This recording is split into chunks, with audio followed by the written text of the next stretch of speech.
우리 살아있는 거 맞죠? 우리는 살아있습니다. 우리는 죽지 않았어요. 그런데 살아있는 내가 살아있는 사람으로 살고 있는지, 아니면은 살아있는데 죽은 사람으로 살고 있는지, 그거는 하나님이 아시고 우리도 알아요. 나는 모르고요, 하나님만 알고 마귀만 알아요, 이렇게 말하면 절대로 아니 되옵니다. 나도 알고 하나님도 알고 마귀도 알아요. 지금 제가 이렇게 선포하는 말씀이 가장 먼저 누가 듣느냐? 제가 들어요. 제 자신이. 그리고 두 번째 하나님이, 그리고 세 번째 마귀가 듣습니다.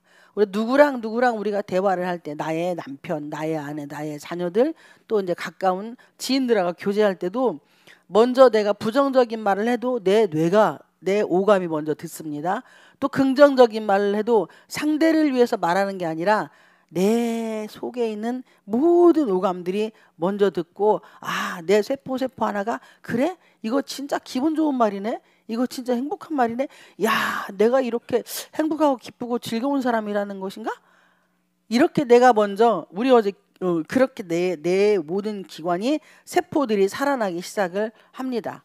그러니까 믿음은요, 특별한 게 아니에요. 믿음은 말입니다. 지금 어떤 용어와 어떤 말을 사용하고 있는가에 따라서 내가 예수를 믿는다고 말할 수도 있고, 내가 예수님 안에 있지만 예수를 안 믿는다고 말할 수도 있고, 예수 바깥에 있으면서 거짓말 하는 자로 살고 있을 수도 있어요. 그거는 듣는 내가 어떠한 지금까지 그렇게 살아온 나의 인생의 여정길에 주로 어떤 말들이 내 입에서 입 바깥으로 나가서 나에게 말했는지, 이거는 사람에게 대화하는 게 아니라 내가 나에게 말하는 거예요. 내가 나에게 말하고 상대에게 말하는 것이 아니라 먼저 내가 나에게 말해서 내 세포가 부정적인 세포로 꽉 짜여 있으면서 사람들에게는 예수 믿으세요, 그리고 우리 교회 오세요, 우리 목사님 설교 대단합니다, 이렇게 우리 목사님 능력 좋아요, 그러면 상대방이 그 말을 듣고 속으로 아니면 겉으로 비아냥거리며, 야, 너 본 게 하나님도 살아계시지 않고 니네 교회도 정상은 아니고 니네 목사님 아이고 어느 분이 막 이렇게 하셔가지고 저예요, 저. 그리고 또, 야, 니네 목사도 보니까 상대가 정상은 아니야, 너 같은 애를 직분을 주고 그러면 그 교회는 너 보면은 정상적인 교회는 아니고 성령이 역사하는 교회가 아니야. 야, 어떻게 너한테 직분을 줄 수 있지? 이렇게 말은 안 해도 안 믿는 사람들이 먼저 알아요. 그리고 같이 교제를 하다 보면은 믿음의 척도가 나오게 되어 있습니다. 그러니까 제가 예전에도 몇 번 말씀드렸는데, 그 믿음이라고 하는 것, 그 이명박 대통령 전 대통령께서 그 간증한 내용을 제가 CTS인가 어디에서 들었어요. 그런데 이게 지금 하나님은 사랑이시라는 말씀을 제가 쉽게 풀어서 말씀을 드리는 거예요. 어머니 그리고 형제들 이렇게 사는데, 정말 옛날에 해방촌에 이 조그마한 방에 식구들이 포개서 잠을 자는 그런 생활을 하셨는데, 이분은 이제 밖에 나가서 잠을 잤대요. 자리가 없으니까. 그런데 엄마가 채반 있잖아요, 대나무로 엮은 거, 거기에다가 생선 몇 돈막 해가지고 동대문 시장에서 그냥 그 남의 상가 앞에서 노지에서 장사를 하는 분이면 진짜 가난한 거예요. 근데 자녀들에게 늘 한 이야기가, 야, 이 중에 대통령도 나올 것이고 이 중에 선교사도 나올 것이고 이 중에 국회의원도 나올 것이다, 이 이야기를 계속 자녀들에게 심어준 거예요. 그러니까 그 말이 타고 뭐 했어요? 그 자녀들의 마음, 먼저 엄마가 그 말을 선포한 것은 이분은 하나님을 사랑하기 때문이었던 거예요. 하나님을 믿기 때문에 그렇게 말씀을 하셨던 겁니다. 그래서 엄마의 말씀대로 몇십 년 후에 대통령도 나오고 국회의원도 나오고 선교사도 나왔어요. 또 이걸 성경으로 가져가서 창세기 22장에 보면은 아브라함은 하나님을 사랑했습니다. 아브라함이 하나님을 믿어서 하나님이 아브라함 보러 칭부라고 했어요. 너는 나의 벗이라고. 그런데 아브라함과 이삭과 그 다음에 그 사환 3명이 모리아 산으로 이 번제 드릴 걸 이삭에게 지우게 하고 사환 셋이랑 같이 모리아 산을 가며 3일길 걸어가면서 번제 드리러 가는 산에 3일길 동안 가서 번제를 드리고 내려오는 상황 갔다 와야 되는데, 아브라함이 뭐라고 이야기를 하냐면 사환들에게 내가 가서 번제를 드리고 오겠다라고 말씀을 해요. 이 말은 분명히 아브라함만 알아요. 하나님이 네 아들 이삭을 번제로 드리라고 한 것을 아브라함과 하나님만 알아요. 그런데 그 걸어가는 3일길 되는 여정길에 아브라함은 마음에 오만 고통과 아픔이 있지만 그것을 누구에게만 고했냐? 하나님께만 고하고 사람들에게 표시를 안 냈어요. 이게 하나님은 사랑이시라. 그리고 아브라함은 하나님을 사랑한 거예요. 그분을 믿었던 거예요. 사랑은 믿는 겁니다.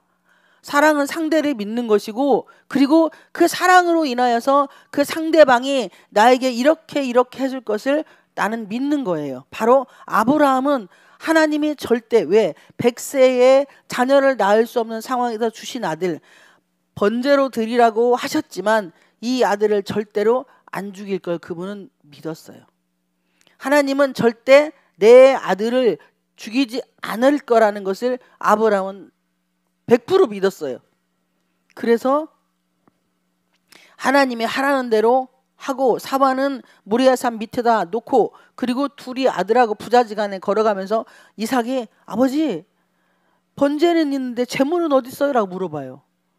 그러니까 아브라함이 하나님이 이미 준비하셨다고 합니다. 그런데 그 말을 할 때에 아브라함도 우리랑 똑같은 성정을 가진 죄인이고 우리랑 똑같은 성정을 가진 사람이기 때문에 그 고통을 이루 말할 수가 없어요. 우리가 마음에 고통과 아픔이 있으면은 바깥으로 분출하지 못하면 죽어요, 돌아서. 그런데 그것을 삭혀내는 거예요. 무엇으로? 하나님을 사랑하는 마음으로. 할렐루야.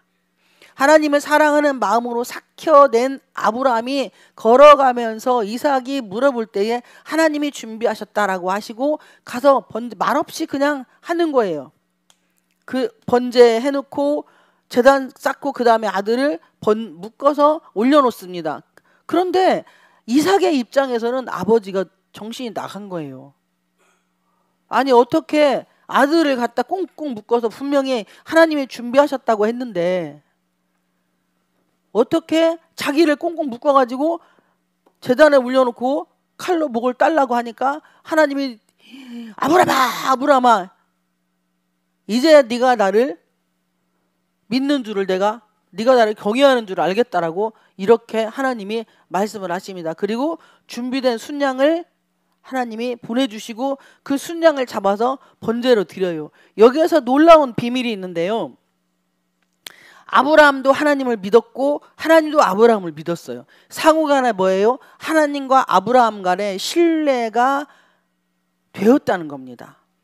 그런데 이것을 우리가 설교를 듣고 설교를 할 때 사람들에게 말할 때는요, 하나님이 준비한 순양이 있어, 하나님이 준비한 순양을 주실 거야 라고 하는데 단회적인 죽음이 없으면 절대 준비한 순양은 우리에게 오지 않습니다.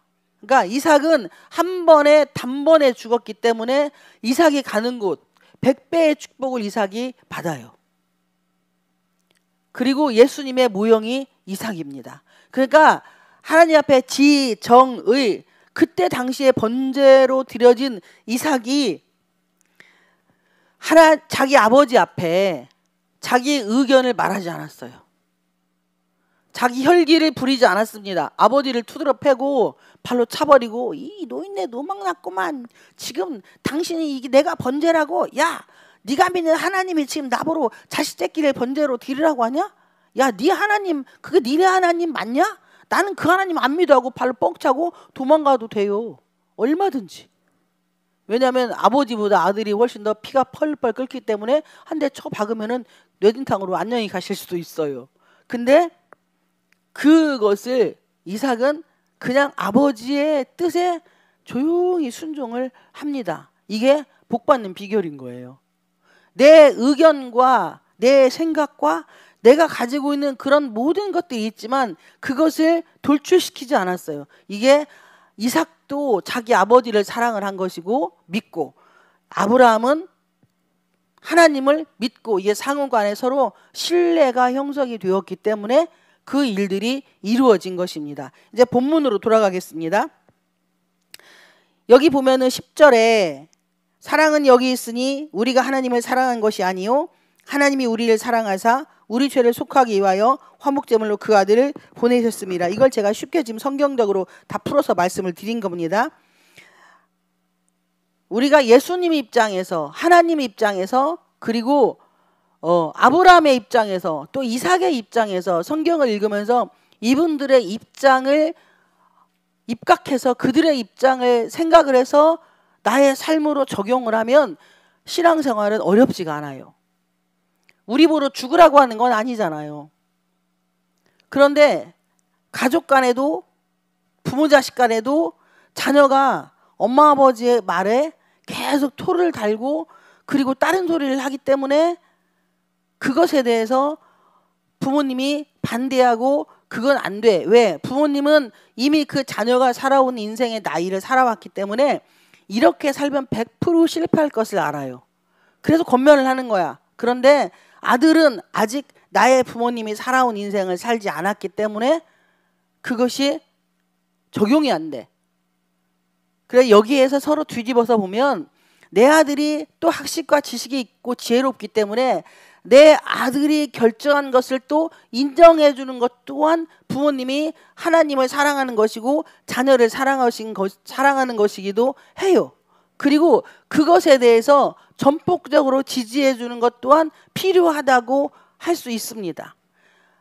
야, 나는 너를 믿어. 그래, 네가 실패를 해도, 어려움을 겪어도, 그리고 이것으로 성공을 해도 다 하나님이 책임지고 주관하실 거야 라는 요 말 한마디면 모든 게 다 되는 거예요.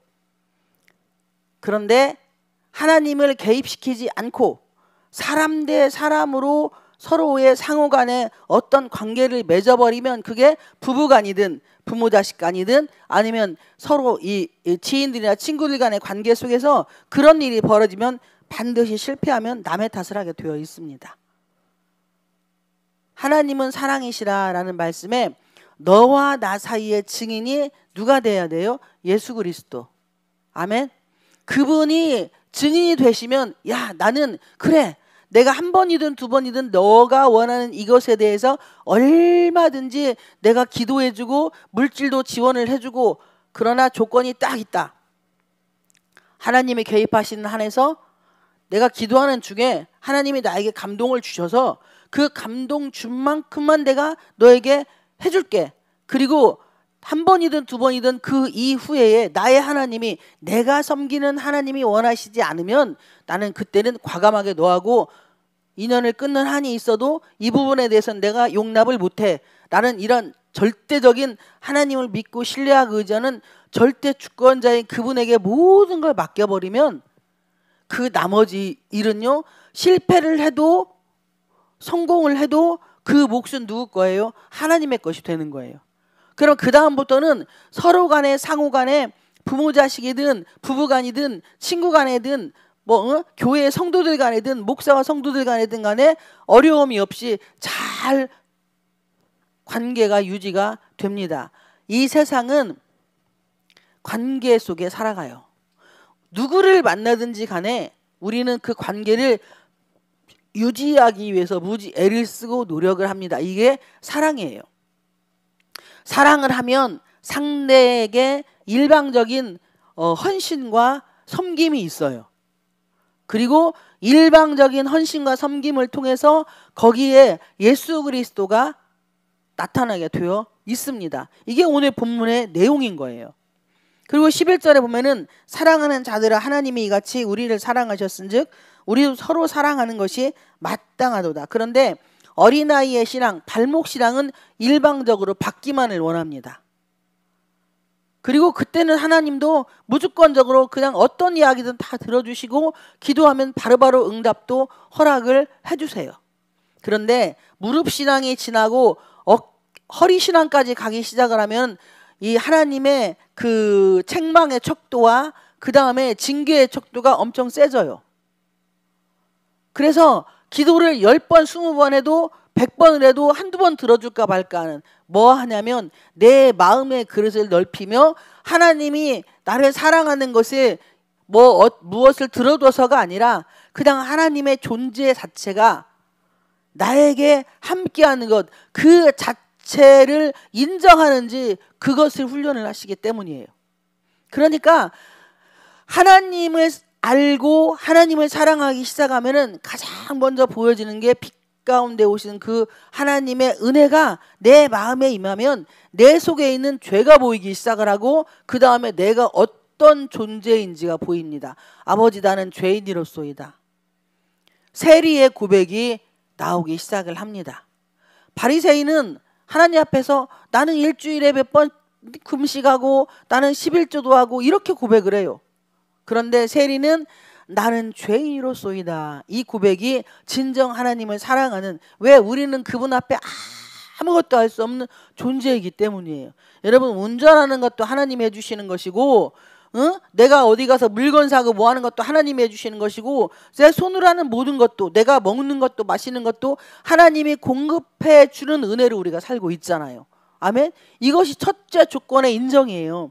그리고 나면 그 다음에 어려운 일이 좀 생겨도 아버지 감사합니다. 제가 부족한 종이 요즘에 전주에 한 주 제가 어느 대형교회 목사님 설교를 듣게 됐어요. 우연찮게. 그런데 그 추수감사주의 설교인데 절대감사, 제목이 절대감사예요. 그러면서 뭘 주어서 감사할 때는 감사가 아니고 어렵고 힘든 일이 있을 때 감사하는 것이 절대 감사다라는 그 말씀을 들으며 한 주를 지나고 보니까 제가 절대적인 감사를 한 적이 별로 없더라고요. 아예. 그거 회개하고 밤새도록 하나님이 철회를 시켜가지고 그거 고백하고 회개하고 진짜 눈물이 강을 이루도록 그렇게 하나님께 회개를 했어요. 그리고 났는데 제가 얼마나 미련하고, 저는 예수님 없이 못 산다는 고백을 제가 그렇게 드렸는데 이 제 대상포진 약이 진짜 독하더만요. 그런데 얼마나 제가 멍청하고 미련한지요. 약봉지에 아침, 점심, 저녁 써 있으니까 한 봉다리만 먹으면 돼요. 그런데 제가 그렇게 멍청해. 그렇게 독한 것을요 하루에 3번을 다 먹은 거예요. 근데 그게 그러니까 쓰러졌어요. 이제 제가 집에서 혼자 있다 쓰러졌어요. 핑 돌아 쓰러지고 막 죽을 것 같더라고요. 그리고 밤새 오른쪽 뇌가 작동을 하는데 어떻게 할 수가 없어요. 한숨도 잠이 안 와요. 그렇게 힘든 거예요. 밤새도록 나를 꼬닥 세고. 그러다가 하나님께 밤새 회개하고 그 설교를 듣고 회개하고 그리고 새벽 4시 반인가 딱 되는데 누워있던 제가 이렇게 말을 하고 있는 거예요. 제 입으로. 아침, 점심, 저녁 이거 하루에 한 번 먹는 건데 왜 하루에 3번을 다 먹었지?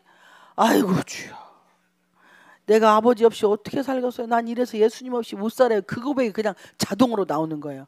그리고 나서 지금 제가 3일째 약을 안 먹고 있어요. 그러니까 아침, 점심과 저녁에는요 약이 6개인가 3개가 더 들어가 있어서 저녁은 약사 선생님이 동그라미를 쳐줬는데 그걸 먹어보려고 4시간 터울로 그 독한 약을, 저는 그 약을 못 먹어요. 그리고 몸이 체질이. 근데 그래서 원장님이 제 체질 알고 하루에 한 번 먹을 수 있게 처방을 해줬는데 제가 거기서 또 하나 성령님이 깨닫게 하신 게 뭐냐면 이 고정관념이 무섭다.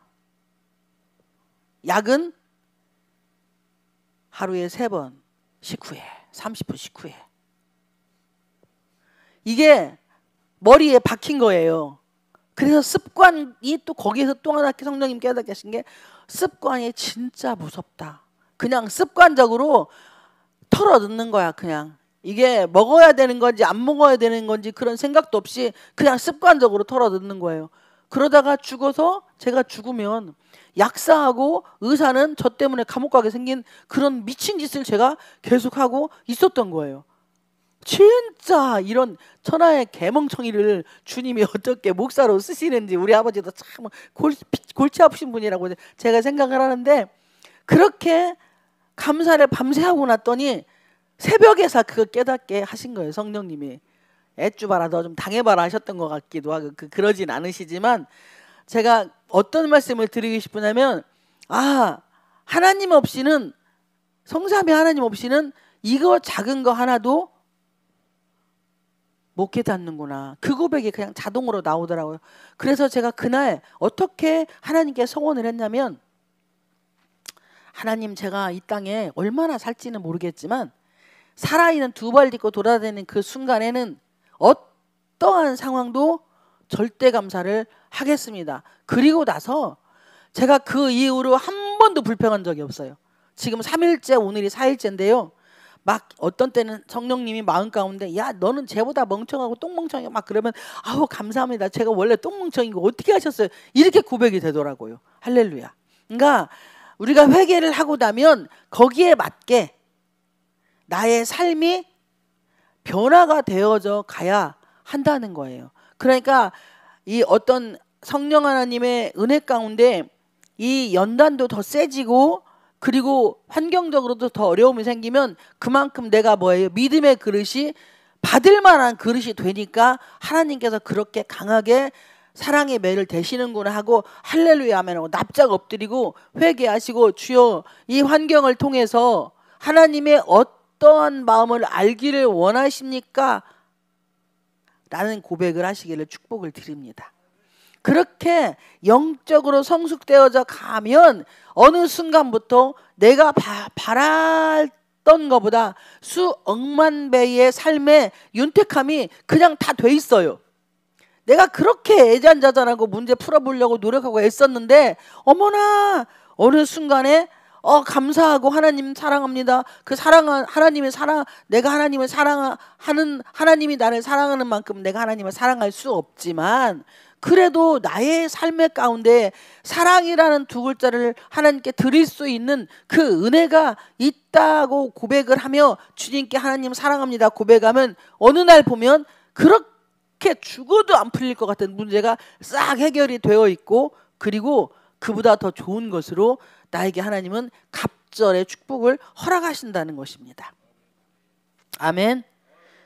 그리고 12절에 어느 때나 하나님을 본 사람이 없으되, 모세는 하나님의 뒷모습을 봤어요. 그러나 그 이후에 물론 각자 개인 은혜로 영으로 뭐 꿈으로든 환상으로든 여러 가지 많은 말씀으로든 하나님을 그렇게 만나지만 정말 성부 하나님을 본 사람은 없습니다. 어느 때는 하나님을 본 사람이 없을 때 만일이란 단어는 너희가 볼 수도 있으니 우리가 서로 사랑하면 그 하나님이 우리 안에 거하시고, 그러니까 사랑 안에만 거하는 거예요. 하나님은. 그러니까 원망하고 불평하고 짜증내고 혈기 부리면 그 안에 누구만 거해?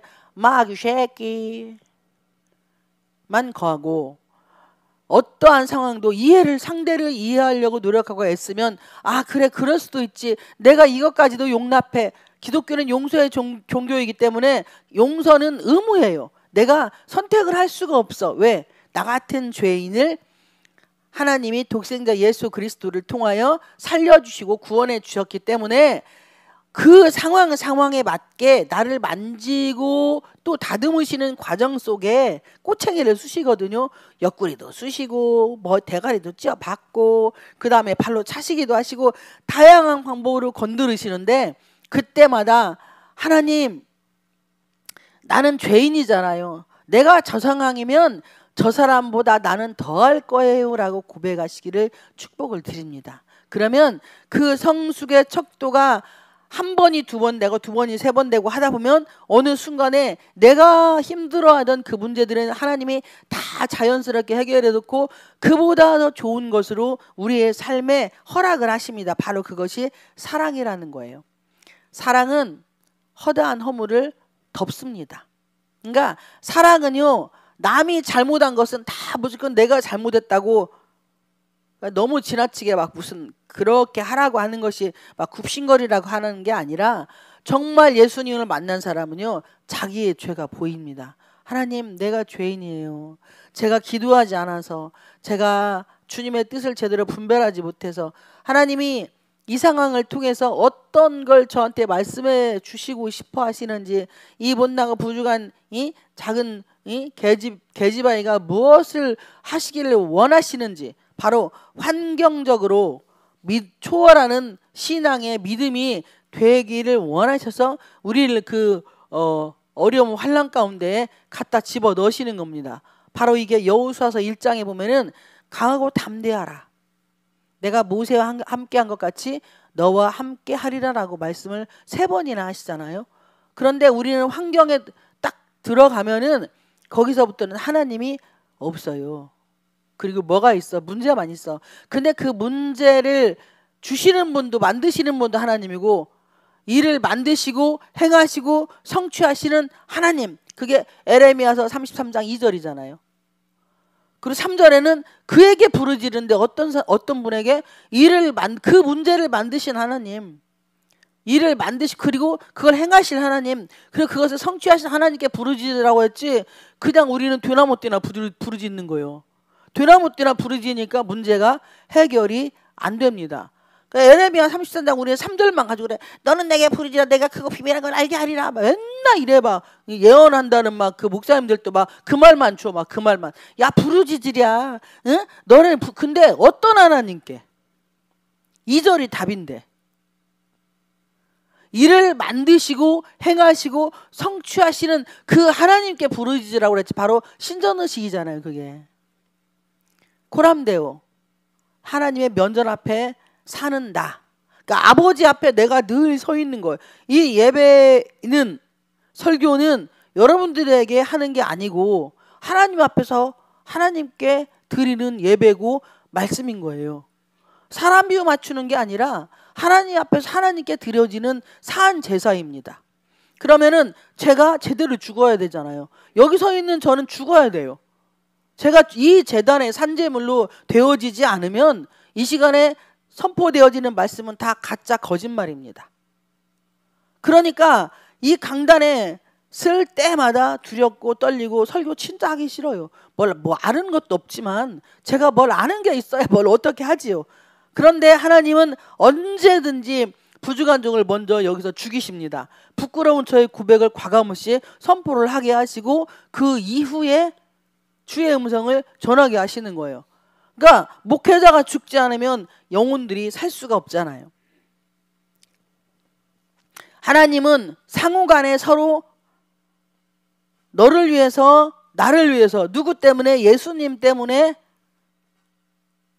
이해하고 배려하고 용서하고 섬기고 사랑하라고, 바로 이것이 마태복음 25장의 양과 염소의 비유에서 양에게 주신 말씀입니다. 예수님은 이 땅에 섬김 받으러 온 게 아니라 섬기러 오셨잖아요. 그러니까 있어서 섬기는 게 아니라 그냥 하나님 앞에 섬기는 거잖아요. 그것도 섬기는 것도 훈련이고요. 순종도 훈련이고요. 기도도 훈련입니다. 우리는 죽을 때까지 훈련을 받는 거예요. 하나님의 사람은 태어나는 것이 아니라 만들어져 가기 때문입니다. 할렐루야. 이렇게 되면 그의 사랑이 우리 안에 온전히 이루어지느니라. 온전히 이루어지게 하는 것은 사랑밖에 없습니다. 사랑밖에 난 몰라. 유행가 그런 거 있잖아요.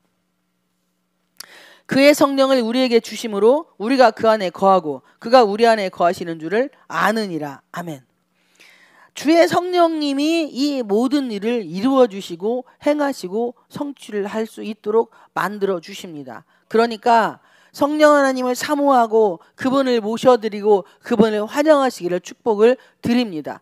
여러분 안에 성령님은요, 여러분의 인생의 모든 것을 책임지고 주관하십니다. 아니, 여러분 안에 성령님을 슬프게 하지 마세요. 여러분 안에 성령님을 외롭게 만들지 마세요. 나 외롭다고 딴 데 가서 너무 몸지방 두드리지 마시고, 여러분 안에, 저희 안에 성령님을 외롭게 하지 마시고, 저와 여러분의 안에 성령님을 슬프게 하지 마세요. 그분을, 성령 하나님이 말할 수 없는 탄식으로 저와 여러분을 위해서 기도하기 때문에 지금 우리가 안 죽고 살아있는 거예요. 그런 환경에서 죽을 수밖에 없는 환경에서 아직도 숨 붙이고 살아있으면 그건 하나님의 은혜 아닙니까? 그러면 감사하고 한 주를 이 말씀 붙잡고 승리하는 저 우리 모두가 되시기를 주님의 이름으로 축복을 드립니다.